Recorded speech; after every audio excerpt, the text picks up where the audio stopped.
Toute l'actualité politique et parlementaire, c'est le journal de 19h de Public Sénat. Bonsoir à tous. Voici les titres de ce jeudi. François Hollande promet de dominer la finance. Nicolas Sarkozy lui répond qu'il doit d'abord réduire les déficits et la dette. C'est la passe d'armes du jour entre les deux principaux et premiers candidats dans les sondages. Route de campagne fait étape aujourd'hui à Marseille, une ville sous tension en matière de logement. Nous retrouverons Julie Hulin sur place. De l'usage d'Internet pour tous les candidats, des émissaires de Barack Obama sont venus observer la campagne française. Enquête et reportage dans ce journal. Et puis le débat du 19h, il opposera tout à l'heure Nicole Borvo-Cohen-Seat, la présidente du groupe communiste au Sénat, face à Thierry Philippon du Nouvel Observateur qui fustige le programme économique de Jean-Luc Mélenchon. D'ailleurs, le ton monte entre la presse et différents candidats, et notamment celui du Front de gauche. Il en sera question tout à l'heure. Mais d'abord, Barack Obama et Nicolas Sarkozy, président de la République, se sont parlé aujourd'hui par visioconférence. Ils ont abordé différents sujets comme l'Iran, le pétrole, l'Afghanistan et bien sûr la Syrie. Ils ont exhorté ce dernier pays à respecter le plan de paix de Kofi Annan. Le cessez-le-feu entré en vigueur en Syrie semble respecté actuellement, même s'il est fragilisé, semble-t-il, par de nouvelles violences. Joachim Robb. Une Syrie paisible, épargnée par la violence. Image rare tournée aujourd'hui, le gouvernement syrien affirme qu'il respecte le cessez-le-feu. De notre côté, nous sommes totalement impliqués et le cessez-le-feu tient. Nous voulons que cette mission soit un succès pour pouvoir passer à la solution politique. Mais politiquement, c'est toujours le blocage. L'émissaire des Nations Unies, Kofi Annan, demande que l'armée se retire des villes rebelles, refus du pouvoir syrien comme de ses supporters. Nous soutenons le cessez-le-feu, mais nous sommes contre le retrait de l'armée, si cela profite à l'anarchie et aux groupes terroristes armés. En attendant, la trêve reste fragile. 3 personnes auraient été tuées aujourd'hui, malgré le cessez-le-feu. Et l'ONU pourrait voter demain pour l'envoi d'observateurs internationaux en Syrie. Notons que la présidentielle a aussi été abordée cet après-midi lors de cet échange téléphonique entre Barack Obama et Nicolas Sarkozy. Le président américain a dit être admiratif devant le combat mené par son homologue français. We will win, you and me, a répondu Nicolas Sarkozy. Nous gagnerons, toi et moi. La passe d'armes du jour entre Nicolas Sarkozy et François Hollande, je vous le disais, le président candidat a moqué les propos de son rival socialiste sur les marchés qu'il entend dominer. Nicolas Sarkozy lui conseille plutôt de réduire les déficits et la dette. François Hollande a par ailleurs dénié aujourd'hui tout rôle politique au patronat. Aucun rendez-vous d'ailleurs n'est prévu avec Laurence Parisot qui avait salué le formidable boulot accompli par Nicolas Sarkozy. Thomas Raguet. François Hollande et Laurence Parisot ou l'histoire d'une mésentente cordiale. La semaine dernière, la patronne des patrons a rendu un hommage appuyé au chef de l'État. Nicolas Sarkozy a accompli un boulot extraordinaire en intensité, en quantité et sur un certain nombre de choses extrêmement bénéfiques pour les entreprises. Une sortie interprétée comme un soutien par François Hollande qui lui a répondu ce matin. Je considère qu'elle a été au-delà de son rôle. Au MEDEF, on joue l'apaisement et on fait remarquer que le candidat socialiste a annoncé qu'il rencontrerait Laurence Parisot en cas de victoire. Mais l'échange est révélateur d'un certain contexte. La proposition de taxation à 75% des hauts revenus a laissé des traces chez les grands patrons. L'équipe du candidat, pour sa part, ne cache pas que François Hollande, dans cette campagne, s'appuie bien plus volontiers sur les petites et moyennes entreprises et leurs représentants de la CGPME. Il a aujourd'hui, au centre de son programme, un plan qui est un plan massif d'aide aux petites et moyennes entreprises. C'est vrai que nous souhaitons mettre au cœur du projet le tissu de PME de notre pays et je crois que la CGPME l'a particulièrement bien compris. Le candidat Hollande aura rencontré presque tous les partenaires sociaux. Presque. Seul le MEDEF manque à l'appel. François Bayrou, désormais le 4e homme, à moins de 10% des estimations de vote, pousse le sujet qui avait donné un regain d'intérêt à sa campagne il y a quelques semaines maintenant, le produire en France. Il a présenté une loi cadre qui se veut une réponse à la question cruciale de l'emploi. Fabrice Cunet.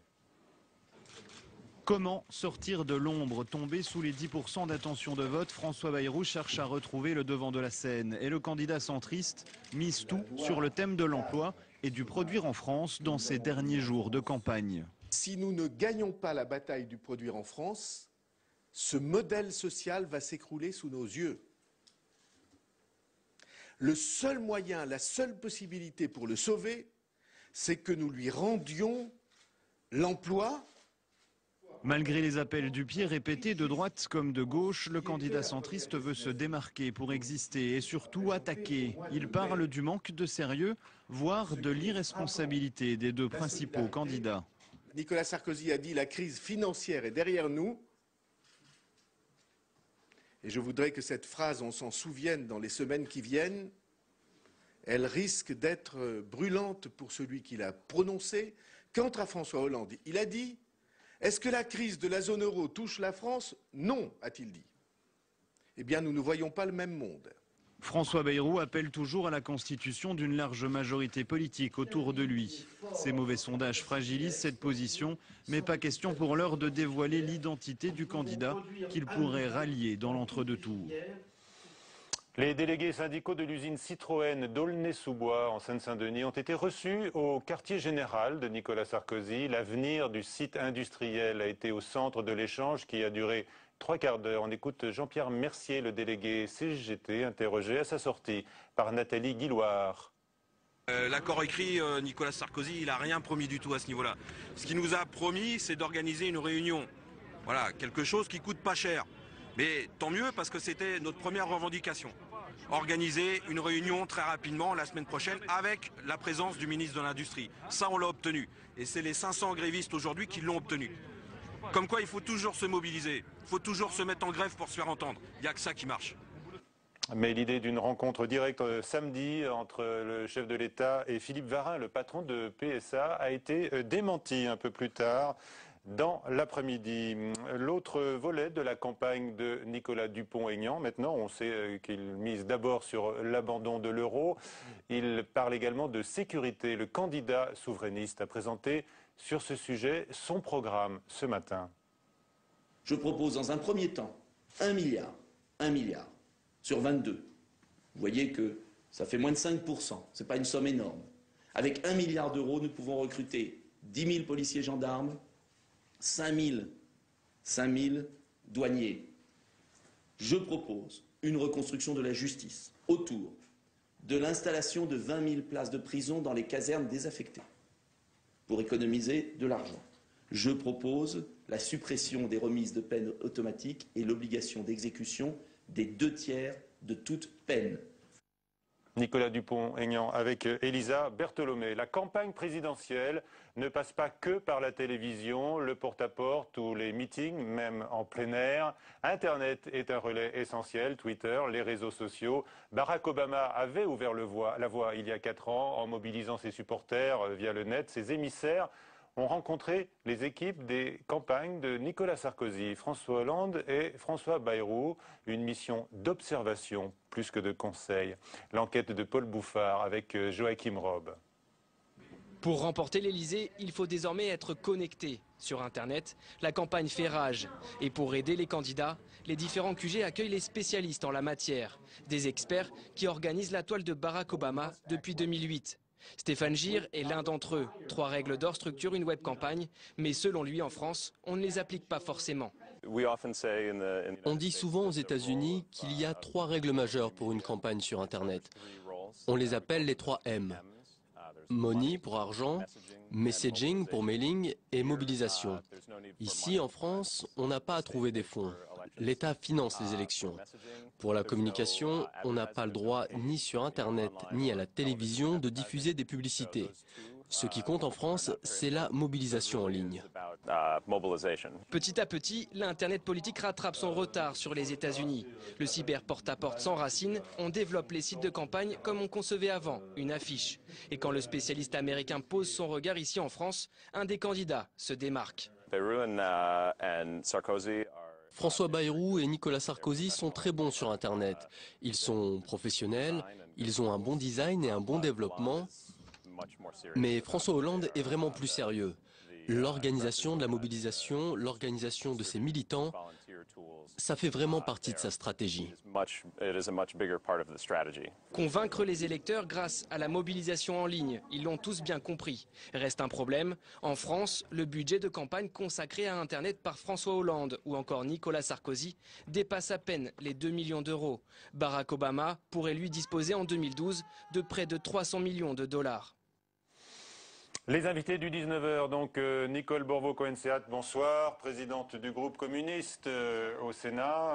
Vous avez ouvert le meeting l'autre jour à Toulouse, n'est-ce pas, place du Capitole? Absolument. Vous avez donné de la voix juste avant Jean-Luc Mélenchon, devant cette foule venue en rouge, alors qu'on annonce un autre meeting sur la plage du Prado, ce sera samedi à Marseille, avec votre candidat. Et face à vous, Thierry Philippon, du Nouvel Observateur. Bonsoir. L'hebdo fustige le programme économique irréaliste de Jean-Luc Mélenchon. Et la couverture du Nouvel Obs, d'ailleurs, cette semaine, le grand perturbateur, suscite bien des critiques côté Jean-Luc Mélenchon. C'est une attaque, dit-on, à l'usine, le quartier général de votre candidat. Nicole Borvo, c'est comme ça que vous la voyez, cette couverture et ce numéro consacré à votre candidat de l'hebdomadaire de la gauche réaliste? Oui, j'aimerais pas que le Nouvel Observateur fasse et se concurrence Le Figaro, Laurence Parisot, vous voyez, Mélenchon la terreur, ou bon, irréaliste, j'ai vu aussi détonnant et déconnant, voilà.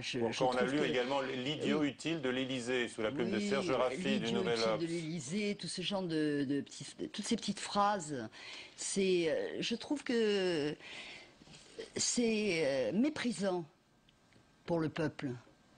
Le peuple, c'est pas tout le peuple, mais enfin, quand on voit des meetings comme ceux de Mélenchon en plein air, comme vous l'avez fait remarquer, on se dit quand même qu'il y a beaucoup de gens dans ce pays qui trouvent bien irréaliste qu'aujourd'hui on ait des 300 000 emplois qui aient disparu, qu'on ait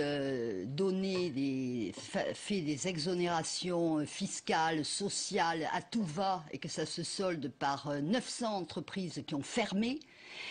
Quand on voit qu'on nous répète sans arrêt qu'il faut de l'austérité, encore plus d'austérité, les prix ont augmenté cette année plus que l'année dernière et curieusement, bien entendu, les prix qui pèsent sur tous nos concitoyens, la grande majorité de nos concitoyens et donc les plus modestes, et on va continuer. Alors là, vous critiquez ce qui a été fait par d'autres et ce qui est proposé par d'autres candidats. Là, les critiques du Nouvel Observateur, on va donner la parole à Thierry Philippon, portent sur le programme, ce que propose Jean-Luc Mélenchon. Alors, Thierry Philippon, on vous écoute. Alors d'abord, je laisse la comparaison entre le Nouvel Observateur et le Figaro et Laurence Parisot. Je vous laisse ça, c'est pas très réaliste. Sur les petites phrases, je crois que M. Mélenchon a comparé le journaliste du Nouvel Observateur à des rats. Donc, bon, restons-en là. Donc non, ce qui nous intéressait, c'était le programme. Donc je pense qu'on pouvait débuter peut-être sur ce qui intéresse le plus les gens, c'est la proposition consistant à faire passer le SMIC de 1 400 à 1 700 euros. Ça représente une hausse de 21%. Bon. Donc c'est un premier choc. D'autre part, vous proposez également de supprimer les allégements de charges d'entreprise qui, pour les bas salaires, montent 28%. Donc ça veut dire qu'une entreprise se retrouvera avec une hausse du coût du travail de 40-45%. Est-ce que ça vous paraît supportable ? Ça me paraît nécessaire. Et moi, je fais toujours référence à mai 68. Personne ne voulait augmenter le SMIC. C'était pas prévu, c'était même combattu. Or, après mai 68, le SMIC a augmenté de 30% et que je sache, ça n'a pas nui aux entreprises, bien au contraire.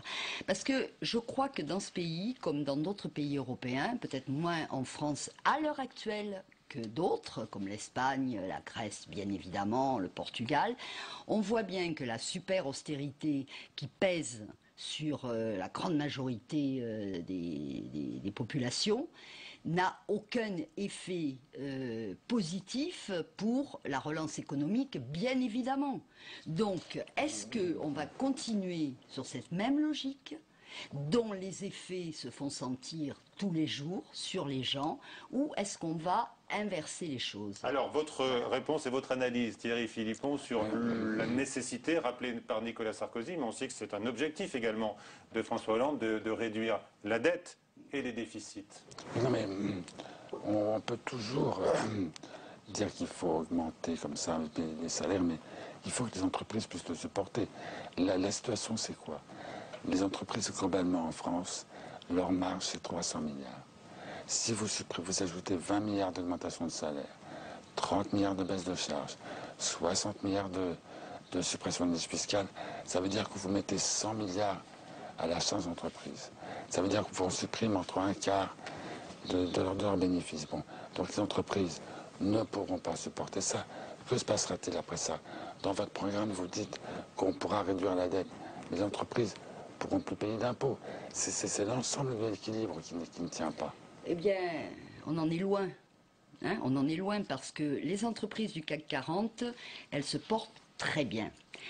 D'autres entreprises se portent mal. Mais je voyais hier, par exemple, une entreprise, une PME importante, pas une toute petite, une moyenne, vraiment moyenne, de nettoyage, qui ferme boutique, ses carnets de commandes sont bons, et elle ferme boutique par manque de crédit. Voilà, elle n'a pas parlé des salaires, elle n'a pas parlé du niveau des salaires, du coût du travail, comme on dit, c'est-à-dire du travail. Elle a parlé du crédit. Voilà. Donc, tout ce qui a été fait pour alléger les charges des entreprises, ce qu'ils appellent les charges, ce qui fait vivre les salariés, a échoué. Non, toutes les études montrent que ces chiffres, les emplois sauvegardés, dans les estimations basses à 400-500 000, les plus hautes à 800 000, postes sauvegardés, pas d'allègement de charges. On ne peut pas dire que ça n'a pas eu d'effet. Écoutez, on fait un solde entre les emplois sauvegardés et les emplois détruits, on arrive à moins de 300 000. Donc, oui, voilà, je sais peut-être des chiffres différents, mais enfin, en tout cas, moi j'ai vu très souvent 300 000 emplois qui ont disparu dans les 3 dernières années. Et avec une politique qui ne peut guère aller plus loin en matière d'exonération, d'aide aux entreprises, de niches fiscales et tout ce que vous voulez. Il ne s'agit pas de... Vous voulez augmenter de manière incroyable les charges.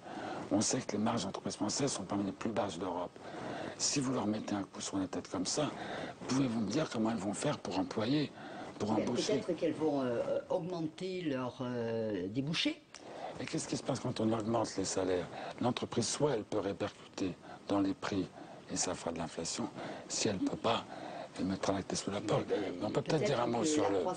Même sûrement, pas peut-être, que la croissance sera un moyen justement de donner des débouchés aux entreprises. Puisque moi je vous dis, tout ce qui a été fait en matière d'allègement des cotisations sociales, de niches fiscales, d'allègements fiscaux de toutes sortes, n'a fait ni augmenter l'investissement pourtant ô combien nécessaire, ni augmenter l'emploi. Ça peut être sauver des emplois. Ça a sauvé des emplois, ça en a fait perdre 300 000.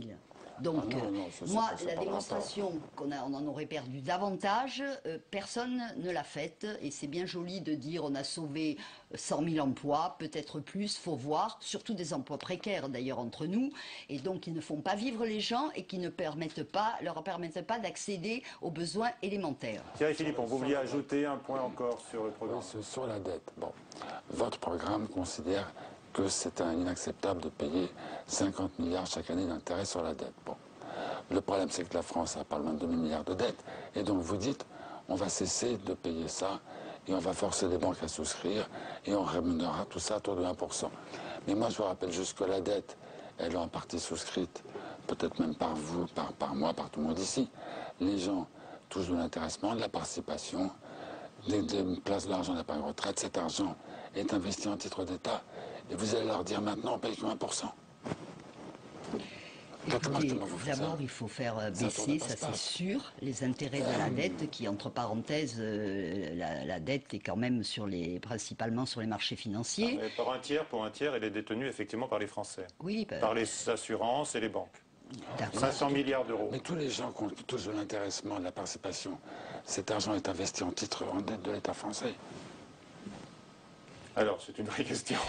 C'est une vraie question, mais nous, on ne fait pas de la dette une priorité. Non pas qu'on se satisfait de la dette qui, entre parenthèses, a cru de façon exponentielle dans le même temps où on continuait de peser sur le travail et sur les exonérations de toutes sortes. Hein. Donc la dette, c'est là, elle est montée considérablement. Et en même temps, d'ailleurs, qu'on nous disait, il faut restreindre un fonctionnaire sur 2, etc., etc. Donc là, personne ne peut donner des leçons à quiconque en matière de dette, si ce n'est voilà, par rapport à ce qui s'est passé depuis Alors, Nicole Borvo, années. Non, mais attendez, oui. parce que la dette, bien sûr qu'il faudra résorber les déficits, c'est évident, mais on le fera d'autant mieux qu'on aura des recettes fiscales plus importantes et qu'on aura de la croissance. Voilà. D'accord. Aujourd'hui, 1%, c'est du mécénat. Les gens qui achèteront, c'est plus d'investissement, c'est du mécénat. Bon, alors, quittons un peu les dossiers économiques. Nicole Borvo, François Hollande a déclaré aujourd'hui qu'il rejetait toute négociation d'entre-deux tours avec Jean-Luc Mélenchon. Est-ce que vous comprenez ou est-ce que vous condamnez cette position du candidat socialiste? Écoutez, les négociations entre les deux tours, il n'y en aura pas. Il dit ce qu'il veut, mais il n'y en aura certainement pas. D'abord parce que, de toute façon, le deuxième tour, si c'est pour dire qu'est-ce qu'on va faire au deuxième tour, quoi qu'il en soit, on est pour que Nicolas Sarkozy s'en aille. Donc, vous voyez, négociation, bon, c'est pas la peine qu'il y ait des négociations. Le problème, il n'est pas là. Le problème, il est clairement, d'ailleurs, on sait bien, François Hollande a dit de façon très claire qu'il même me suivent, en quelque sorte. Hein, il a dit que c'était ouvert quand même, que son gouvernement serait ouvert à tous les gens qui l'auraient suivi par amour ou pas, d'ailleurs. Voilà, alors. qui m'aiment ou qui sont d'accord avec moi. Voilà, il a donné quelques... Vous le suivrez alors dans un éventuel gouvernement? Mais on verra ce qu'il en est après les législatives. On verra si après les législatives, on considère qu'il y a un rapport de force qui oblige finalement François Hollande, je ne sais pas si c'est à négocier, mais à tenir compte. Après les législatives, mais là ça passera par un accord avec le Parti socialiste pour les circonscriptions. Et à ce moment-là, on verra ce qu'il en est. Non, mais les circonscriptions, on a des candidats partout, donc là aussi, les gens peuvent choisir parmi les candidats de la gauche. Donc c'est les Français qui en décideront. Hein. D'accord. Et donc on verra. François Hollande qui promet de dominer la finance, il l'a dit aujourd'hui. Il veut aussi taxer les exilés fiscaux. C'est un thème, il faut dire, que vous approfondissez en ce moment avec la commission d'enquête que vous avez voulu Absolument, au mais Sénat. je crois qu'on va dévoiler un certain nombre de choses sur la fraude fiscale. J'en sais rien, la commission travaille, mais j'en suis convaincue. Parce que, vous savez, on a souvent, on dit les exilés fiscaux, c'est des gens qui ont un chalet en Suisse. Certes, ils ont beaucoup de chalets en Suisse, mais c'est plus profond que ça. Hein. C'est la façon dont on peut aider un certain nombre de gens à placer leur argent pour qu'ils ne paient pas d'impôts. Donc c'est pas simplement les gens qui se domicilient à tel endroit. Donc voilà, moi je pense que la commission d'enquête, elle poursuit ses travaux en tous les cas. Elle a auditionné les ministres aujourd'hui qui ont tenté de vous donner des assurances, notamment sur les paradis fiscaux. On n'avait pas été convaincu à 100%. On en a beaucoup créé des paradis fiscaux, mine de rien, en passant des conventions avec des tas de paradis fiscaux réels.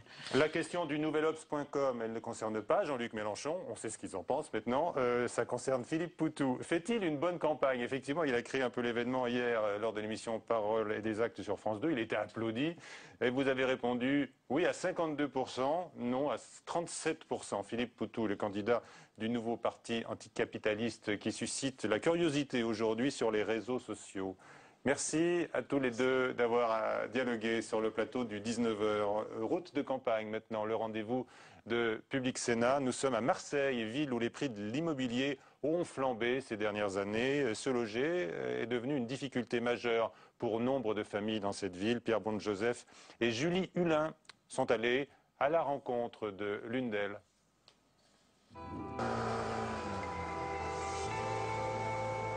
Il y a 2 ans, lorsqu'il a loué à une agence immobilière cet appartement situé en sous-sol, M. Rajabao ne se doutait pas de ce qu'il attendait. Là, voyez le mois du ciel comment ils sont, même ça. Parce que quand on était venu ici, il était le mois d'été. il n'y avait pas de moisissure après. 600 € par mois pour 3 pièces insalubres, une chambre sans fenêtre et une bouche d'égout en plein milieu des toilettes. L'air est irrespirable. Ce père de famille, geste dérisoire, a installé des lotions antiseptiques et des désodorisants dans toutes les pièces. Je suis en règle au niveau du loyer parce que même c'est une cave, mais c'est obligé que je paye. La loi, c'est obligé que je paye. Même avec un emploi à temps complet en CDI et 1100 € de revenus mensuels, difficile de se loger avec sa famille. À Marseille, la Fière, les loyers ont explosé, reléguant les plus précaires, souvent des femmes seules avec enfants, dans des taudis. Les appartements au centre-ville, plein de rats, plein de souris. Il n'y a pas le chauffage, il n'y a rien du tout. Il n'y a pas le chauffage. Il y a l'humidité dans le mur. Seul échappatoire, le logement social hypothétique relégué dans les quartiers nord et aux critères d'attribution très variables. Jusqu'à présent, il n'y a rien. Il n'y a rien. Ils m'ont proposé une fois, depuis ça, il n'y a rien.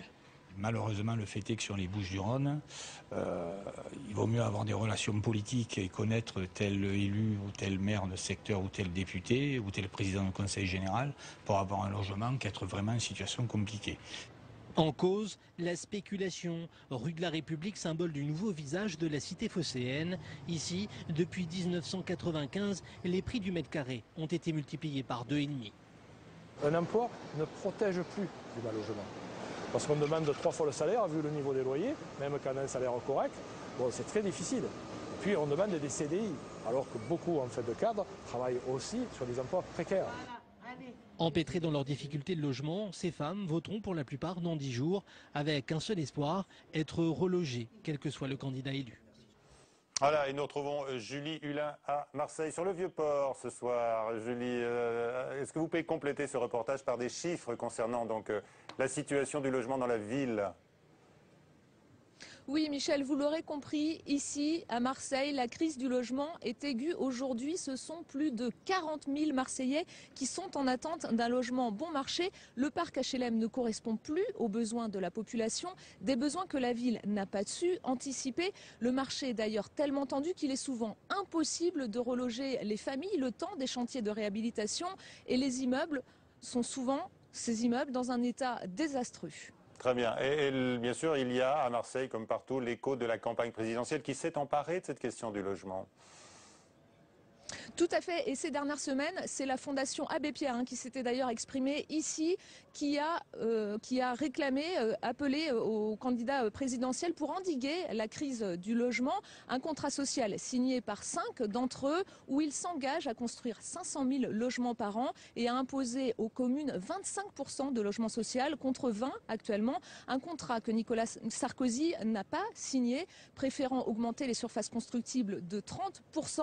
Il y a en tout cas une réalité, tous les candidats sont d'accord, il faut augmenter, libérer des terrains pour pouvoir construire plus de logements. Un thème de campagne très important puisqu'aujourd'hui 69% des Français disent vouloir un changement en profondeur de la politique du logement. Merci beaucoup Julie Hulin qui était donc en direct de Marseille ce soir à 22h. Sonia Mabrouk pour le prochain journal. Merci à Tam Tranui et Antoine Boyer qui m'ont aidé à préparer cette édition cette semaine. Et demain, à la même heure, vous retrouverez Pierre-Henri Gergonne. Bonsoir à tous.